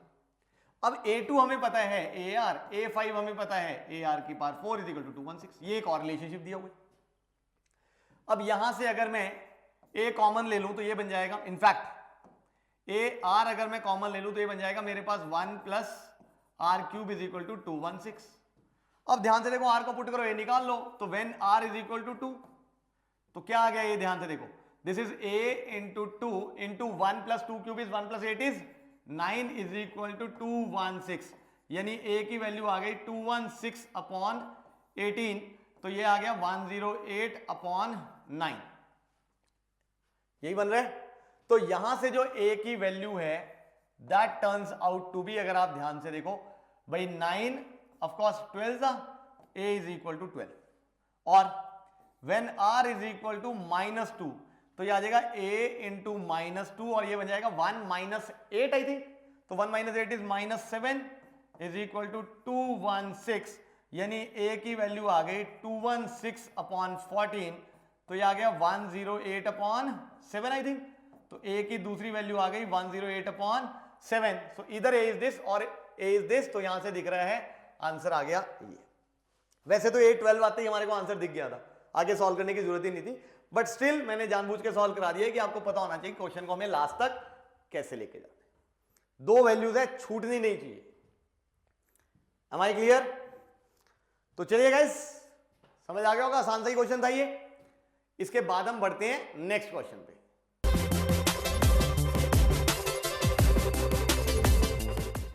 हाँ जी फ्रेंड्स, ये आ गया नेक्स्ट क्वेश्चन। क्या कहता है वो अब इसमें, in a GP of positive terms, ध्यान से भाई, any term is equal to sum of the next two terms, then the common ratio of the GP is, कोई भी टर्म उठाओ, is equal to sum of the next two terms. यानी मान लो मैं कोई भी टर्म, मान लो nth टर्म उठा लेता हूं, तो nth term is equal to sum of the next two terms, यानी equal to an plus 1 plus an plus 2, ये अपने को गिवन है, और यहां से हमने कॉमन रेशियो निकालना है GP का। समझ आया? अब कैसे निकाला जाए? अगर आप ध्यान से देखो, ये आ गया A इंटू R की power n-1, is that okay, is equal to, this is A into R की power n plus A into R की power n plus 1, of course यही बनेगा। अब यहां से अगर आप ध्यान से देखो, this is A into R की power n-1 is equal to, यहां से A तो कॉमन आ रहा है, और अगर आप ध्यान से देखो R की पावर n भी कॉमन आ रहा है, तो ये बन जाएगा 1 प्लस R, आई थिंक नजर आ रहा है कॉमन कैसे लिया हमने, कॉमन तो लेना आता ही है। अब यहां से अगर आप ध्यान देखो, A से A तो कैंसिल हो गया, नॉन जीरो होता है ये, और अगर मैं इस R की पावर n को नीचे ले आऊं, तो ये बन गया R की पावर n-1 अपॉन R की power n is equal to 1 plus R। तो यहां से दिख रहा है, जब ये सेम बेसिस डिवाइड हो रहे हैं, पावर सब्ट्रैक्ट हो जाएगी, तो ऊपर बन जाएगा R की power -1 is equal to 1 plus R, यानी 1/R is equal to 1 plus R। Cross multiply किया तो 1 is equal to R plus R square, यानी 1 को उधर ले जाएं तो R square is equal to this thing. Quadratic है, गंदी सी क्वाड्रेटिक है, सॉल्व नहीं हो रही, कोई बात नहीं, एक काम करते हैं, quadratic formula R is equal to -1 plus minus root of B square minus 4ac upon 2a। तो आर की वैल्यू आ गई -1 प्लस √5/2 और R is equal to -1 minus √5/2। दो वैल्यूज पॉसिबल है, बट ऑफकोर्स ये वाली वैल्यू क्या हो गई, रिजेक्ट, क्योंकि अगर आप ध्यान देखो आर यहां नेगेटिव आ गया और हमें दिया हुआ है कि कैसी टर्म्स हैं एपी में, जीपी में, positive terms, common ratio has to be positive. Is that okay? यानी ये रिजेक्ट हुआ, ये एक्सेप्ट हुआ, तो आर की वैल्यू आ गई -1 plus √5/2 which is √5 -1/2। Is that okay? I think simple question था। चलिए फिर समझ आ गया है, बढ़ते हैं नेक्स्ट क्वेश्चन पे। हाँ जी स्टूडेंट्स, ये आ गया नेक्स्ट क्वेश्चन। क्या कहता है, ABC are real numbers and consider the quadratic equation this. ठीक है जी। इफ द रूट्स, स्टेटमेंट 1 में, if the roots are real and then this, and statement 2 if the roots are of the equation are real then they must be identical. यानी roots की बात हो रही है और उसके हिसाब से हमने स्टेटमेंट्स की बात करनी है। तो दोनों में क्योंकि रूट्स की बात हुई है तो सबसे पहले रियल है या नहीं उसके लिए हम इसका निकालते हैं डिस्क्रिमिनेंट जरा। अब डिस्क्रिमिनेंट आ जाएगा बी स्क्वायर यानी कि this thing -4 into A into see this thing. अब इसको मैं थोड़ा सिंप्लीफाई कर लेता हूं, तो यहां से 4 तो दिख रहा है कॉमन है, और ये मैं ओपन करूं तो ए स्क्वायर प्लस सी स्क्वायर प्लस 2ac यानी बी स्क्वायर से मल्टीप्लाई किया तो ये आ जाएगा B square A square plus B square C square plus 2ab square C minus, अब ये दोनों ब्रैकेट्स मल्टीप्लाई हुई, A square into B square is A square B square, फिर A square into C square is minus A square C square, then B square into B square is minus B की power 4 and minus B square into C square, और ये bracket बंद, ये यहां पे bracket बंद। अब यहां से अगर हम देखें तो 4 इंटू, देखें B square A square B square C square, ये तो कैंसिल हो गया। एंड इनफैक्ट अगर आप ध्यान से देखो कुछ और फायदा हुआ, इसके बाद माइनस है, इधर भी माइनस है, यहाँ प्लस। एक काम करते हैं माइनस कॉमन ले लो, -4 इंटू, अब देखना जरा क्या बना, दिस इज बी की पावर 4 प्लस ए square C square minus 2ab square सी, ये बन रहा है देखो अगर, और ये अगर तुम ध्यान से देखो बड़ी बढ़िया चीज है, this is -4 into B square minus A C का होल स्क्वायर लिखा, देखो ध्यान से, यानी जो इस इक्वेशन का डिस्क्रिमिनेंट है वो आ गया ये। अब स्टेटमेंट 2 में वो कहता है if the roots are real, यानी रूट्स रियल होंगे then they must be identical. तो अगर इसके रूट्स रियल हैं तो डेफिनेटली वो आइडेंटिकल ही होंगे और कुछ नहीं हो सकता। यानी अगर रियल हैं तो रूट्स डिस्टिंक्ट नहीं हो सकते, आइडेंटिकल होंगे, मतलब इक्वल होंगे। यानी डिस्क्रिमिनेंट एट मैक्स 0 हो सकता है, ग्रेटर देन 0 कभी नहीं हो पाएगा। बोलो यस और नो? बिल्कुल, क्योंकि यहां पे दिख रहा है -4 which is a negative number, और ये है एक परफेक्ट स्क्वायर, यानी this is a positive number. यानी एक नेगेटिव नंबर अगर पॉजिटिव नंबर से मल्टीप्लाई हो रहा है तो this quantity is always less than और equal to 0। Is that okay? यानी अगर रूट्स रियल हुए तो of course discriminant less than 0 तो नहीं हो सकता। उस केस में अगर रूट्स रियल हैं तो डिस्क्रिमिनेंट को क्या होना पड़ेगा? 0 ही होना पड़ेगा। और अगर डिस्क्रिमिनेंट 0 हो गया तो रूट्स मस्ट बी आइडेंटिकल, यानी स्टेटमेंट 2 इज एब्सोल्युटली करेक्ट कि अगर रूट्स रियल हैं तो roots have to be identical. Am I clear? अब स्टेटमेंट 1 को चेक करना इसी की हेल्प से। स्टेटमेंट 1 में वो कहता है if the roots of the equation are real, ठीक है, तो इसका मतलब डिस्क्रिमिनेंट यही आ रहा है, यानी रूट्स रियल है, मतलब डेफिनेटली यहां से हमें पता लग गया कि B square is equal to A C, then ABC must be in GP. तो अगर बी स्क्वायर एसी में बी स्क्वायर एसी के बराबर है तो definitely ABC are in GP, ये तो हम कह सकते हैं, बिल्कुल ठीक बात है ये। And x is the common ratio of the GP, और इस जीपी की कॉमन रेशियो एक्स है, ये कैसे निकाले? देखिए जरा, चेक करें। अब अगर तुम थोड़ा सा ध्यान दो तो देखो मैं इसके रूट्स निकाल लेता हूं, क्योंकि एक्स की बात हो रही है, एक्स तो इसका रूट है एक तरह से, तो इसका रूट निकालना है। डिस्क्रिमिनेंट हमें पता है 0 है, क्वाड्रेटिक फॉर्मूला लगाओ। तो क्वाड्रेटिक फॉर्मूला मैंने जैसे लगाया -b यानी कि 2b into a plus C, plus minus root D which is 0 upon 2a यानी 2 into A square plus B square. यानी इसको अगर मैं सिंप्लीफाई करूं तो ये 2 से 2 तो कट गया, तो ये आ जाएगा मेरे पास b into A, this is भाई b इंटू ए प्लस सी अपॉन, अगर आप ध्यान से देखो ए स्क्वायर प्लस बी स्क्वायर को मैं पुट कर देता हूं ए सी, तो यहां से ए से ये कैंसिल हो गया, तो ये क्या आ गया मेरे पास, ऑफ कोर्स b बाय ए। अगर आप ध्यान से देखें, क्योंकि यहां से b तो कॉमन आएगा, ये a कॉमन आ गया, तो b बाई, यानी x इज b बाई, मतलब जो इसका रूट आ रहा है वो क्या रहा है, x आ रहा है, और x की वैल्यू है b बाई, और b बाई a इस gp का क्या है, कॉमन रेशियो। बोलो है कि नहीं, क्योंकि अगर abc gp में है तो सेकेंड टर्म और first term is nothing but the common ratio of the GP, तो b by a is the common ratio of the GP, और यहां पे वो कह रहा है कि x is the common ratio और x b बाई a के बराबर है, इसका मतलब definitely x is the common ratio of the GP. तो इसका मतलब स्टेटमेंट 1 इज ऑल्सो करेक्ट। अब सवाल ये उठता है, क्या हम स्टेटमेंट 2 को इसकी करेक्ट एक्सप्लेनेशन बोलेंगे? नहीं। क्यों? सब कुछ ठीक है, but x is equal to B by A prove करने के लिए हमें क्या यूज करना पड़ गया, क्वाड्रेटिक फॉर्मूला, एक नया इंपॉर्टेंट रिजल्ट। याद है मैंने कई बार बताया, अगर कोई बेसिक आइडेंटिटी ए प्लस बी स्क्वायर, ए माइनस बी का होल स्क्वायर, ए क्यूब माइनस बी क्यूब, ऐसा कोई यूज रहा, कोई दिक्कत नहीं है, बट क्वाड्रेटिक फॉर्मूला यूज करना अपने आप में एक इंपॉर्टेंट चीज। इसका मतलब x को जब हमने b बाई ए के इक्वल प्रूव किया कि x is the common ratio, तो डेफिनेटली यहां से भाई एक नया रिजल्ट यूज हो गया। इसका मतलब करेक्ट तो है, but it is not a correct explanation, so option D is the correct answer.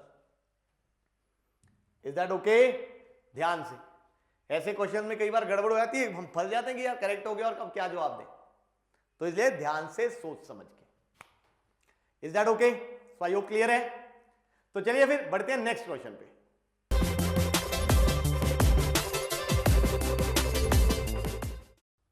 हाँ जी फ्रेंड्स, ये आ गया नेक्स्ट क्वेश्चन।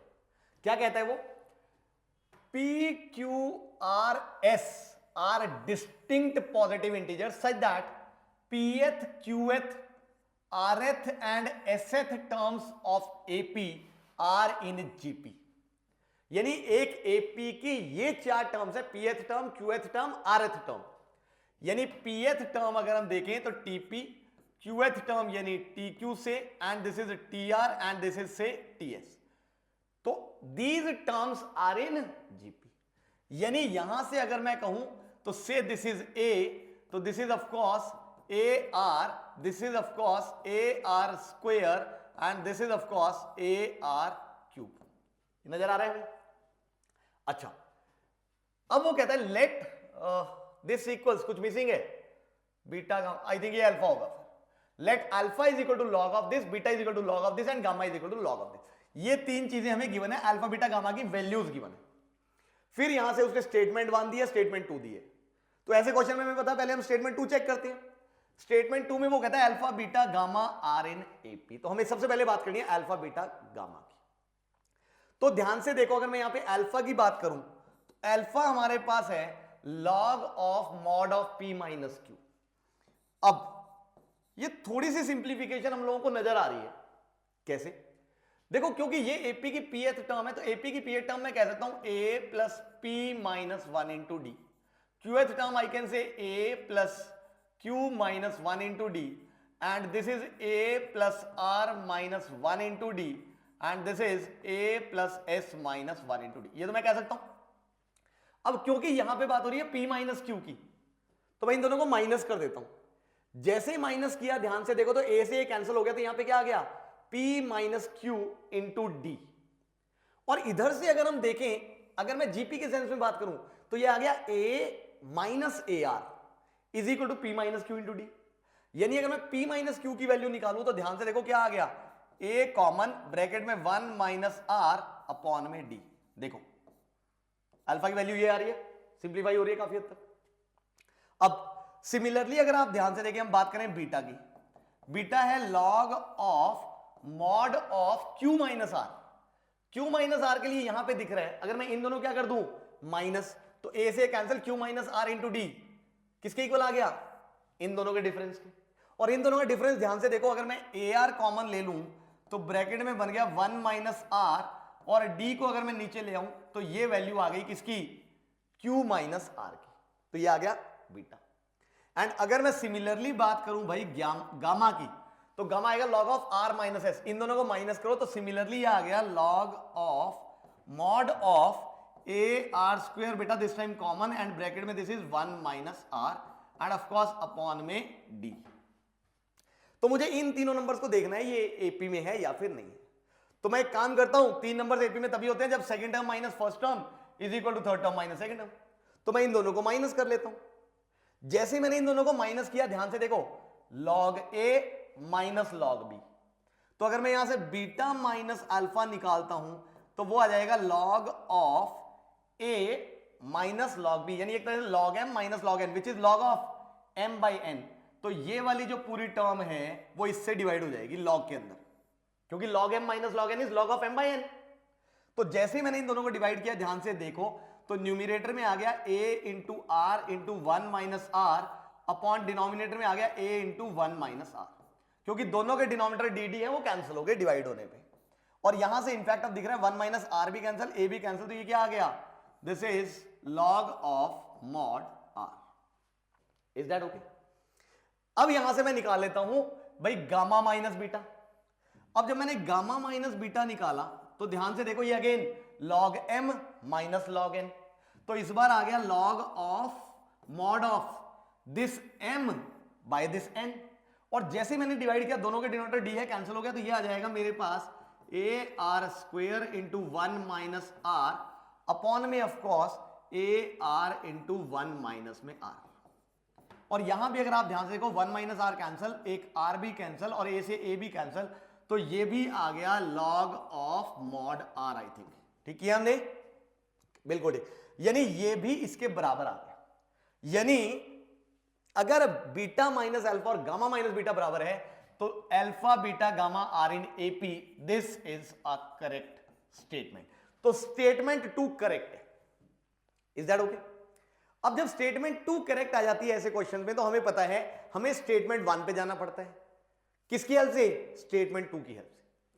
अब स्टेटमेंट 1 में वो कहता है alpha square into this, beta square into this and gamma square into this are in AP. यानी अगर ये एपी में है तो क्या इनका यूज करके हम लोग कह सकते हैं कि ये तीनों नंबर एपी में होंगे? देखो ध्यान से भाई, हमें ये पता है कि alpha beta gamma are in AP, ये हमने स्टेटमेंट 2 में प्रूव कर दिया, इसका हमने यूज करना है। अब इसकी हेल्प से हमने बात करनी है alpha square into beta plus gamma, comma beta square into gamma plus alpha, comma gamma square into alpha plus beta. इनके बारे में बात करनी है। एक बार मैं चेक कर लेता हूं, यही है ना, alpha square into beta plus gamma, beta square into gamma plus alpha plus gamma square into alpha into beta, बिल्कुल ठीक, यही है। अब इनको चेक कर रहे हैं ये एपी में है या नहीं। तो अगेन इनको चेक करने के लिए हम लोग क्या करेंगे भाई, second term minus first term निकाल लो और third term minus second term. तो यानी ये आ गया beta square into gamma plus alpha minus alpha square into beta plus gamma. अब ये डिफरेंस हमने निकालना है। सवाल उठता है कैसे निकालें, क्योंकि हमें पता है alpha beta gamma are in AP. इसका मतलब फॉर श्योर हम कह सकते हैं पहली टर्म अल्फा है, बीटा है हमारे पास से अल्फा प्लस डी, और ये है हमारे पास alpha plus 2d। So this is alpha, this is beta, this is gamma. वो लोग कह सकते हैं कि नहीं? तो अब हम ये इवैल्यूएट कर लेते हैं। बीटा स्क्वायर यानी यहां पे आ गया अल्फा प्लस डी का whole square into gamma plus alpha, इन दोनों का सम, और इन दोनों का सम मुझे दिख रहा है क्या आ जाएगा, 2 अल्फा प्लस 2d, यानी कि अल्फा प्लस डी, और ये पूरे का पूरा मल्टीप्लाई हो रहा है 2 से, माइनस अल्फा स्क्वायर, ये एज इट इज आ गया, इंटू बीटा प्लस गामा, यानी इन दोनों का सम, इन दोनों का सम किया तो ये आ गया मेरे पास 2 alpha plus 3d। I think clear है वाली चीज। अब अगर मैं इसको सिंप्लीफाई कर लूं तो यहां से दिख रहा है अल्फा प्लस डी का whole square, alpha plus D, तो ये बन गया अल्फा प्लस डी का होल क्यूब एंड इनटू 2। अब अल्फा प्लस डी का होल क्यूब होता है अल्फा क्यूब, साथ में क्योंकि बाहर 2 पड़ा है तो 2, प्लस डी क्यूब यानी कि 2d cube, plus 3 alpha square D, बाहर 2 है इसलिए 6 alpha square D, and similarly, अरे सॉरी कैपिटल में डी आना था, मैं स्मॉल में लिखना शुरू कर गया, तो this is 2d cube plus 6 alpha square into D plus 6 alpha into D का स्क्वायर, ये आ गई ये वाली टर्म। माइनस, अगर आप ध्यान से देखो तो ये आ गया मेरे पास 2 alpha cube minus 3 alpha square into D.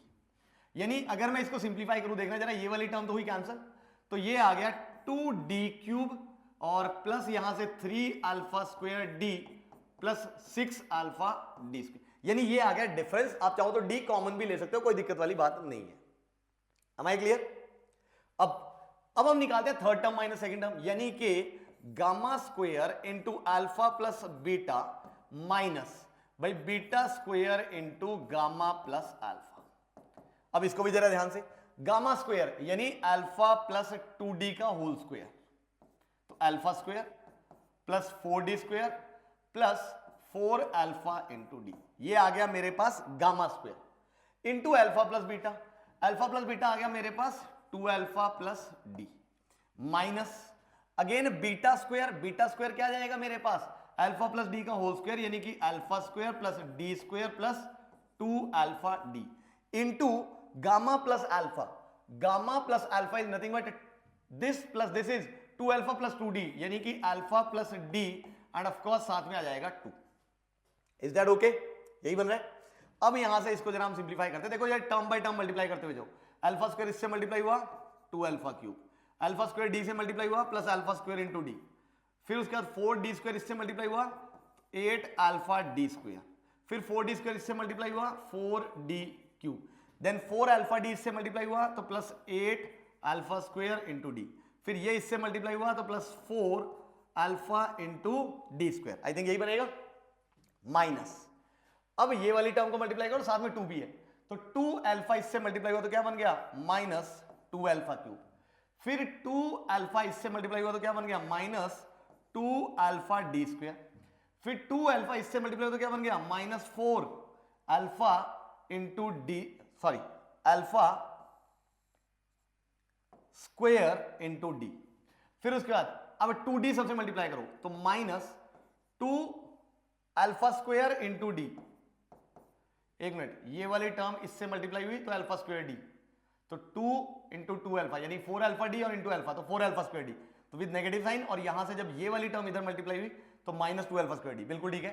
फिर उसके बाद माइनस डी स्क्वायर और 2d, तो ये क्या बन जाएगा minus 2d cube and then this is minus 4 alpha into D square. बड़ी कॉम्प्लिकेटेड सी टर्म बन रही है भाई, ध्यान से कैलकुलेशन ध्यान से करना। अब यहां से अगर आप ध्यान दो, सिंप्लीफाई करो, 2 अल्फा क्यूब ठीक है जी, अल्फा स्क्वायर डी, ये वाली टर्म कहीं और भी आ रही है, देखो ध्यान से, अल्फा स्क्वायर डी मेरे को अभी दिखा था, ये रहा माइनस 4 माइनस 2, और भी है कहीं अल्फा स्क्वायर डी, और ये रहा हमारे पास 8 अल्फा स्क्वायर डी, यानी 8 और 1 9, और 9 में से 6 गया 3, तो this is 3 alpha square D, ठीक है। अच्छा, ये है अल्फा डी स्क्वायर वाली टर्म, अल्फा डी स्क्वायर वाली टर्म ये रही, और कहां है अल्फा डी स्क्वायर वाली टर्म ये रही, और अल्फा डी स्क्वायर वाली टर्म ये रही, तो इनफैक्ट ये तो कैंसिल ही हो गया, तो यहां से 8 minus 2 that is plus 6 alpha into D square, और यहां से और क्या बचा हमारे पास, एक बच गया 4d क्यूब, एक बच गया माइनस 2d क्यूब, यानी कि क्या बन गया ये plus 2d cube. Is that okay? कोई गलती तो नहीं हुई ना? तो ये आ गया हमारे पास इन दोनों का डिफरेंस। अब देखें जरा difference, 2d cube 3 alpha square D plus 6, इसका मतलब डेफिनेटली इन दोनों का डिफरेंस और इन दोनों का डिफरेंस क्या रहे सेम, यानी यहां से हम लोग कह सकते हैं alpha square into beta plus gamma, comma beta square into gamma plus alpha, comma gamma square into alpha plus beta are in AP. और तो स्टेटमेंट 1 भी क्या आ गई हमारे पास करेक्ट, तो स्टेटमेंट 2 भी करेक्ट है, स्टेटमेंट 1 भी करेक्ट है। क्या हम स्टेटमेंट 2 को करेक्ट एक्सप्रेशन बोलेंगे? ध्यान से देखो, हमने स्टेटमेंट 2 का ही यूज किया सिर्फ, भाई अल्फा बीटा गामा अगर एपी में है तो हमने उसी का तो यूज किया, एपी का ही तो यूज हुआ है, उनकी वैल्यू हमने पुट करी है, सिंप्लीफाई किया, आंसर आ गया। ये इतनी सिंप्लीफिकेशन तो होगी भाई, तो इसका मतलब इसका आंसर आएगा 1 is correct, 2 is correct and 2 is the correct explanation, यानी कि answer turns out to be option C. यहां हमारा क्वेश्चन हो गया खत्म। Is that okay? I think समझ आया, काफी बढ़िया क्वेश्चन था ये, लॉग लूग का भी इस्तेमाल कर डाला, बाकी सारी चीजें भी, तो यहां से हमारा ये क्वेश्चन काफी अच्छे से सॉल्व हो गया। वैसे यहां पे कुछ बच्चों को शॉर्टकट भी पता होते हैं कि अगर ये अंदर वाली टर्म जो है वो एपी वगैरह में है तो लॉग लेने पे वो जीपी बन जाता है, ऐसे वो रिजल्ट है। पर वो नहीं भी याद है तो घबराने की जरूरत नहीं है अपने। मैंने आपको सॉल्व करके दिखा दिया, देखो बहुत इजीली ये चीज सॉल्व हो रही है, तो इसमें कोई बड़ा तामझाम है नहीं।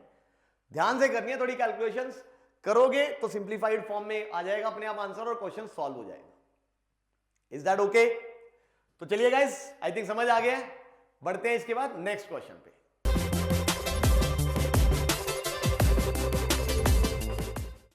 हाँ जी स्टूडेंट्स, ये आ गया नेक्स्ट क्वेश्चन।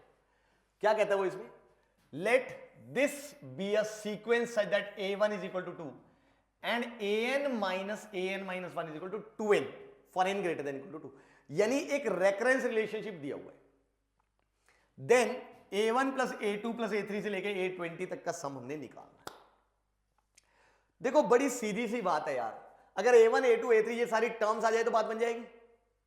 टर्म्स निकालने के लिए हमें पता है an minus one is equal to 2n। ये एक रेकरेंस रिलेशनशिप दिया हुआ है। अब इसका यूज करके हम टर्म्स कैसे निकालें, क्योंकि हमें पता है n को 2 या 2 से बड़ा कुछ भी पुट कर सकते हैं। तो एक काम करते हैं, सबसे पहले हमने इसको n में पुट कर दिया 2, तो ये क्या आ गया, a2 minus a1 is equal to 2 into 2। Then n को हमने इसमें पुट कर दिया 3, तो क्या आ गया ये a3 minus a2 is equal to क्या आ गया 2 इंटू 3। देन n को पुट कर दिया 4, तो क्या आ गया ये a4 minus a3 is equal to 2 into 4। ऐसे करते करते मान लो मैंने n को k पुट कर दिया, तो ये क्या आ गया ak minus 1 is equal to 2 into k। यही बन रहा है। अब ध्यान से देखो, अगर मैं इन सबको ऐड करूं तो ये तो टेलीस्कोपिक सम बन रहा है। तो मैंने इन सबको ऐड कर दिया। जैसे ही मैंने सबको ऐड किया तो यहां से ak माइनस a1 जो कि क्या लिखा हुआ है 2, और उसकी अगर मैं साइड चेंज कर दूं तो प्लस 2, और प्लस यहां से आ गया मेरे पास, ध्यान से देखो इन सब, तो that is 2 into 2 plus 2 into 3 plus 2 into 4 and plus so on plus 2 into के। यानी ak अगर आप ध्यान से देखो तो 2 कॉमन, ब्रैकेट में क्या आ गया, यहां से 2 कॉमन गया तो 1, यहां से 2 कॉमन तो 2, यहां से 2 कॉमन तो 3, प्लस 4 से लेके कहां तक k तक। यानी sum of first k natural numbers आता है formula, that is k into k plus 1 upon में 2, और ये 2 से 2 तो कट गया। यानी ak की वैल्यू आ गई बेटा, अगर आप ध्यान से देखो k स्क्वायर प्लस k। यानी एक तरह से ये जो सीक्वेंस है ये क्या आ गई मेरे पास, उसकी general term that is ak which is equal to k square plus k। I hope done. अब अगर जनरल टर्म आ गई और मुझे क्या करना है, इस सीक्वेंस का सम ही तो निकालना है, तो इसका मतलब दिस रिक्वायर्ड सम अगर मैं s कह दूं तो this is summation a k, where of course k vary from 1 to 20। समझ आया? यानी this is equal to summation of k square plus k, where k vary from 1 to 20। यानी यहां से मैं इसको कह सकता हूं this is summation of first where k vary from 1 to 20 and plus summation of second k varies from 1 to 20। I think ये तो फॉर्मूला ही आता है हमें। Sum of squares of first 20 natural numbers, वही बनेगा। देखो 1 square plus 2 square plus 3 square से लेके कहां तक 20 स्क्वायर तक। तो बोलो क्या होता है formula, n into n plus 1 into 2n plus 1, तो 2 into 20 that is 40 plus 1 is 41 upon 6 plus यहां पे क्या होता है समेशन की, यानी k from 1 to 20, 1 plus 2 plus 3 लेके 20 तक, यानी sum of 20 natural numbers n into n plus 1 upon 2। तो यहां से दिख रहा है यार 2 3 जा 2 10 जा, 3 1 जा 3 7 जा, 2 1 जा 2 10 जा। तो ये दिख रहा है 7 1 जा 7, 7 4 जा 28, 2 8 7 0 एंड प्लस ऑफ कोर्स 2 1 0। तो जैसे ही मैंने ऐड किया ये आ गया 0, 7 plus 1 8 and 28 plus 2 is 30। So sum of this series turns out to be 3080, और यहां हमारा क्वेश्चन हो गया खत्म। Is that okay? I think समझ आया होगा। तो बहुत ज्यादा मुश्किल नहीं है, बट हाँ ये इंपॉर्टेंट रेफरेंस रिलेशन दिया हुआ है हमारे पास, और कई बार ऐसे रेफरेंस रिलेशन पे क्वेश्चंस आ सकते हैं। सम ऑफ सीरीज वाली जैसी चीजें हमारे नहीं है फॉर्मूला, जो डिफरेंट सीरीज के सम करने होते हैं वो नहीं है, बट स्टिल ऐसे क्वेश्चंस जेई में पूछे जा सकते हैं। जैसा मैंने कहा ना, आजकल की जेई के पेपर का जो हाल है, जिस हिसाब से पेपर आ रहा है, तो हम कुछ नहीं कह सकते कि कौन आउट ऑफ सिलेबस है या कौन नहीं है। तो हमें पूरी तैयारी के साथ जाना है। Is that okay? I hope done है। तो चलिए फिर गाइस बढ़ते हैं नेक्स्ट क्वेश्चन पे।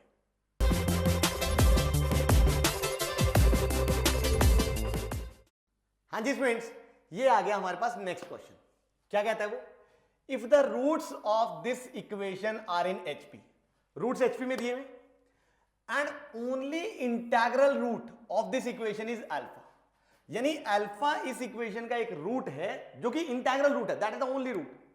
यानी अगर हम अल्फा बीटा गामा इसके रूट्स मान लें तो अल्फा इज एन इंटीजर, एक तो ये गिवन है और दूसरा ये गिवन है कि alpha beta gamma are in HP. यानी यहां से हमें पता लग गया कि भाई of course 1 over alpha 1 over beta and 1 over gamma are in AP. एक तो इसका यूज करते हैं। फिर वो कहता है write the value of alpha plus C, यानी अल्फा और सी निकालना है, बात खत्म हो गई। अब सबसे पहले अगर अल्फा बीटा गामा इसके रूट्स है तो बेटा हम लोगों को दिख रहा है, देखो sum of roots alpha plus beta plus gamma that is minus B by A, तो यह आ जाएगा C by 10 and sum of the product taken 2 at a time, यानी कि alpha beta plus beta gamma plus gamma alpha which is minus 54 by 10 and product of roots that is alpha into beta into gamma is 27 by 10। Minus plus minus ऐसे ही होता है ना, तो ये हमने लिख दिया। अब क्योंकि हमें पता है ये तीनों नंबर्स एपी में, इसका भी यूज करना है। अब इसका यूज करना है यानी हम कह सकते हैं twice the middle is equal to first plus third, यानी 2 बाय बीटा जो है वो बेसिकली आ गया एलसीएम लेने पे alpha plus gamma over alpha into gamma. अब यहां से हम रिलेशंस कैसे बनाए? देखो एक तो क्योंकि मुझे अल्फा बीटा गामा सीधा पता है तो मैं एक काम करता हूं, इसको मैं लिख लेता हूं 2 by beta square is equal to alpha plus gamma upon alpha into beta into gamma, ताकि alpha into beta into gamma की वैल्यू डायरेक्टली पता है 27 बाय 10, और अगर मैं यहां पुट कर दूं तो 2 बाय बीटा स्क्वायर आ गया बेटा मेरे पास alpha plus gamma upon 27 by 10, और ये 10 चला गया यहां पे ऊपर। Is that okay? अब अल्फा प्लस गामा का हम क्या कर सकते हैं? ध्यान से देखो, मैं यहां से भी अगर देखूं तो मुझे अल्फा प्लस गामा नजर आ रहा है। कैसे? देखो बीटा अगर कॉमन ले लें तो यह आ जाएगा alpha plus gamma plus of course gamma into alpha is equal to minus 54 upon 10। बोलो नजर आ रहा है? अब यहां से अगर आप ध्यान से देखो तो this is beta into alpha plus gamma, नजर आ रहा है हम लोग? अब यहां से beta into alpha plus gamma हमें यहां भी दिख रहा है। देखो अगर मैं इसको देखूं तो this is 2 is equal to, अगर आप ध्यान से देखें, sorry 2 upon beta is equal to beta into alpha plus gamma into 10 upon 27। बोलो नजर आ रहा है कि नहीं? तो इसकी वैल्यू मैं डायरेक्टली पुट कर सकता हूं यहां से, और अगर मैं इसकी वैल्यू पुट करूं तो ये चला गया उधर, तो ये आ जाएगा minus alpha into gamma. Is that okay? और अल्फा इंटू गामा मुझे यहां से नजर आ रहा है। अल्फा इंटू गामा क्या है अगर आप ध्यान से देखो, दैट इज 27 अपॉन 10 बीटा। तो यानी इस एक्सप्रेशन की वैल्यू मैं सीधा ये पुट कर सकता हूं। बोलो आपको नजर आ रही है कि नहीं? तो चलिए इसको पुट कर देते हैं। तो ये बन गया, अगर आप ध्यान से देखो 2 upon beta is equal to, इसकी वैल्यू मैंने यहां से पुट कर दी भाई minus 54 by 10 and this is minus 27 by 10 beta, of course this whole multiplied by 10 and upon में 27। तो ध्यान से देखो यहां से बीटा की वैल्यू निकल के आ गई। करें इसको थोड़ा सिंप्लीफाई, क्योंकि यहां भी बीटा से मल्टीप्लाई डिवाइड कर देते हैं तो ये भी बीटा ये भी बीटा। तो ध्यान से देखो ये बन गया 2 by beta is equal to, अगर आप ध्यान से देखें सीधा एलसीएम लो तो ये बन जाएगा minus 54 beta minus 27, this whole multiplied by 10 upon 27 into 10 beta. अब इससे फायदा क्या हुआ? बीटा से बीटा कैंसिल, 10 से 10 कैंसिल, और ध्यान से देखो अगर मैं इसको क्रॉस मल्टीप्लाई करूं तो यहां से हमें काफी कुछ पता लग रहा है। कैसे? देखिए 27 इंटू 2 दैट इज 54, और माइनस 27 इधर आया तो 54 प्लस 27 इज 81, यानी बीटा की वैल्यू मिल गई यहां से कि बीटा आ गया हमारे पास minus 81 upon 54। Is that okay? और यहां से अगर हम देखें तो दिस इज 27 3 जा, दिस इज 27 2 जा, यानी कि बीटा की वैल्यू मिल गई बेटा हम लोगों को माइनस 3/2। चलो एक की वैल्यू तो मिली बीटा की, अल्फा चाहिए था बट बीटा मिल गया, कोई बात नहीं, चलते हैं आगे। अब जैसे हमें बीटा मिला, ध्यान से देखो यहां से अगर मैं यूज करूं तो मुझे अल्फा इंटू गामा मिल गया, बिकॉज दिस इज 27/10 और ये बीटा चला गया नीचे, यानी बीटा की वैल्यू मैंने पुट कर दी यहां पे -3/2 और ये चला गया ऊपर। यानी यहां पे अगर हम देखें तो ये आ गया मेरे पास बिल्कुल सीधा -2/3, यानी this is 3 9 and this is 2 5। तो यहां से अल्फा इंटू गामा की वैल्यू बेटा हम लोगों को मिल गई, that is -9/5 I think. Is that okay? तो एक वैल्यू अल्फा इंटू गामा की मिली। अब अगर आप ध्यान से देखो, जब अल्फा इंटू गामा मिल गया है तो देखो ये वाला रिलेशन है हमारे पास, इसका यूज कर लेते हैं। तो दिस इज 2 अपॉन बीटा की वैल्यू मैंने पुट करी -3/2, ये ऊपर चला गया, is equal to, and this is alpha plus gamma upon alpha into gamma which is -9/5 और ये चला गया ऊपर। तो ये ध्यान से देखो, -3 से कैंसिल हुआ तो ये आ गया 3 और ये है 4, तो इधर आया 12। तो यहां से दिख रहा है अल्फा प्लस गामा की वैल्यू क्या मिल गई? 12/5। बोलो समझ आया कि नहीं? अब जैसे ही हमें अल्फा प्लस गामा मिला और अल्फा इंटू गामा मिला और साथ में बीटा मिला, तो ध्यान से देखो मुझे यहां से सी की वैल्यू मिल गई, because alpha plus gamma is 12/5 plus beta is -3/2। तो ये बन गया alpha plus beta plus gamma is equal to C/10। तो जैसे ही मैंने यहां पे एलसीएम लिया तो बेटा C/10 की वैल्यू आ गई। ध्यान से देखो, 12 2 24 -15, 24 -15 इज 9/10, यानी यहां से अल्फा और सी में से एक की वैल्यू मिल गई हमें, that is of course C is equal to आ गया हमारे पास 9। बोलो समझ आया है कि नहीं? बात बनी। अब हमें निकालना है अल्फा। ध्यान से देखो, दो नंबर्स का प्रोडक्ट पता है, दो नंबर्स का सम पता है, तो चलो अल्फा निकाल लेते हैं। अब अगर आप ध्यान से देखो तो हम एक क्वाड्रेटिक इक्वेशन बना लेते हैं जिसके सम ऑफ रूट्स है हमारे पास 12/5 एंड प्रोडक्ट ऑफ रूट्स है -9/5 इज इक्वल टू 0। यानी ये इक्वेशन बन गई बेटा 5x square -12x -9 equal to 0। इसको सॉल्व करेंगे अल्फा और गामा आ जाएगा। चलो करो इसको जल्दी से सॉल्व जरा। क्या है हमारे पास? मिडिल टर्म कैसे स्प्लिट हुई? 5x स्क्वायर -45 -12 यानी कि -15x plus 3x -9 equal to 0। और यहीं से दिख रहा है 5x कॉमन तो x -3, 3 कॉमन तो x -। इसका मतलब अल्फा की वैल्यू क्या आ गई? 3, because alpha is the only integral root. ये तो उसने पहले ही बताया हुआ है हमें। तो अल्फा क्या आ गया? 3। अब हमने लिखना है अल्फा प्लस सी, तो value turns out to be I think 9 + 3 that is 12। और यहां हमारा क्वेश्चन हो गया खत्म। रिलेशंस का यूज करना है, देखो जो जो हमें गिवन है, sum of roots, product of roots, ये क्वाड्रेटिक्स में पढ़ा हुआ है हमने, तो इसका यूज किया, साथ में एचपी का यूज किया, फिर उनको सॉल्व करना अपने आप में एक चैलेंज है। सॉल्व करने में अपने आप में जोर आता है, क्योंकि ऐसे ऐसे रिलेशन हमें सॉल्व करने की आदत ही नहीं।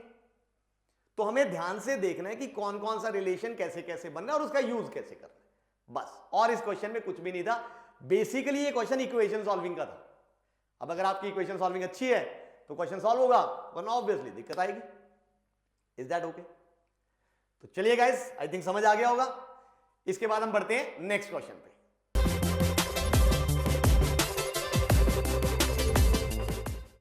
हाँ जी स्टूडेंट्स, ये आ गया नेक्स्ट क्वेश्चन। क्या कहता है इसमें? A denotes a sequence A1 A2 A3 A4, यानी इस सीक्वेंस में ऐसे ये नंबर्स हैं where each AI is a 2 digit number. यानी ये भी 2 डिजिट नंबर है, ये भी और ये भी। अच्छा, also U1 U2 U3 U4 are in arithmetic progression with common difference not equal to 0। यानी U1 U2 U3 U4 ये 4 नंबर्स दिए हुए हैं इन AP, एंड ऑफ कोर्स इनका कॉमन डिफरेंस जो है वो 0 नहीं है। And T1 T2 T3 T4 ये 4 नंबर्स हैं हमारे पास आर इन GP, तो these are in GP with common ratio not equal to 1। यानी इस केस में कॉमन रेशियो इक्वल टू 1 नहीं है। यानी definitely U1 U2 U3 U4 चारों इक्वल नहीं हो सकते, और T1 T2 T3 T4 चारों इक्वल नहीं हो सकते। Where UI and TI are the unit digits and tens digits of AIs respectively, where I is equal to 1 2 3 4। यानी UI और TI है हर AI का यूनिट्स एंड टेंस डिजिट। यानी बिल्कुल ठीक, यानी U1 इसका है यूनिट डिजिट, T1 इसका है टेंस डिजिट। यानी अगर मैं A1 नंबर की बात करूं तो this is 10 into T1 plus U1, ये बनेगा ये वाला नंबर। भाई इनकी फेस वैल्यू से मल्टीप्लाई, प्लेस वैल्यू से मल्टीप्लाई करेंगे तभी तो नंबर आएगा।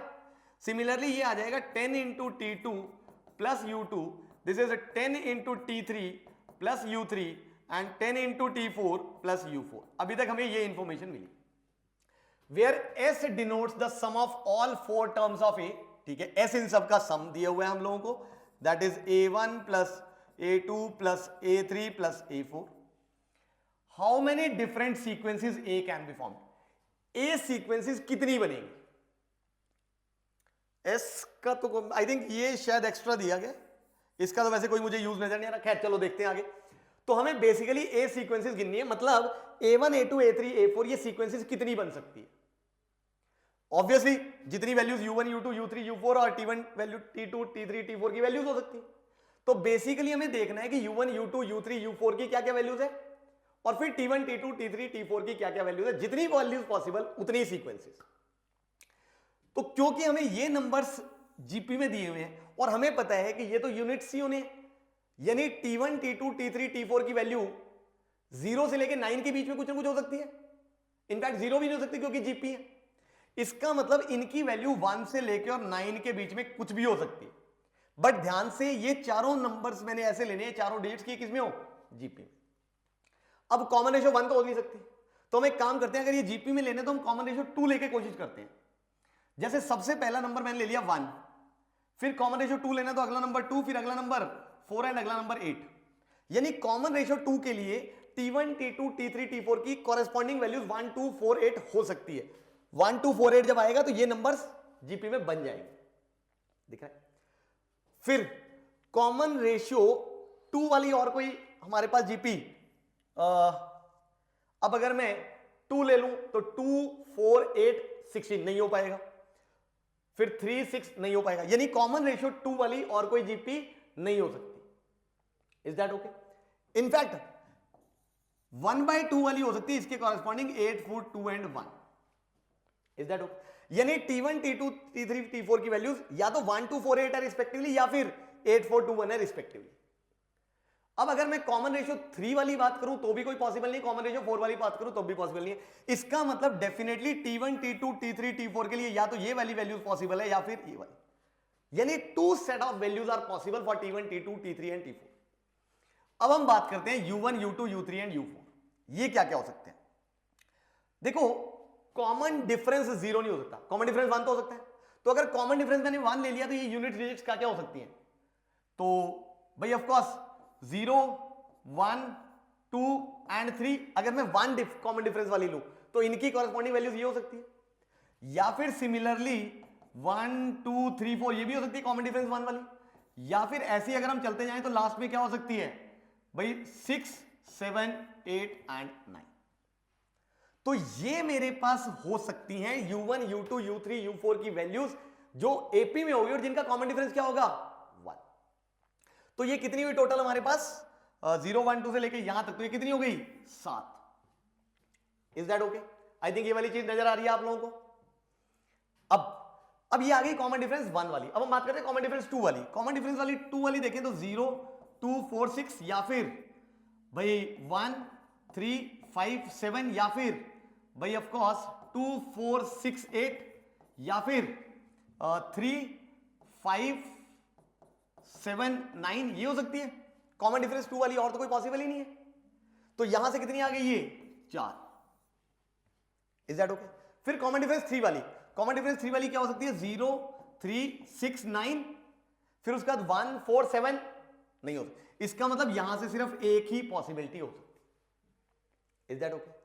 यानी टोटल अगर हम पॉसिबिलिटीज की बात करें तो कॉमन डिफरेंस 1 वाली जो पॉसिबल वैल्यूज है इनकी 7 हो सकती हैं, कॉमन डिफरेंस 2 वाली 4 हो सकती है, कॉमन डिफरेंस 3 वाली 1 हो सकती है, इसके अलावा और कुछ हो ही नहीं सकता।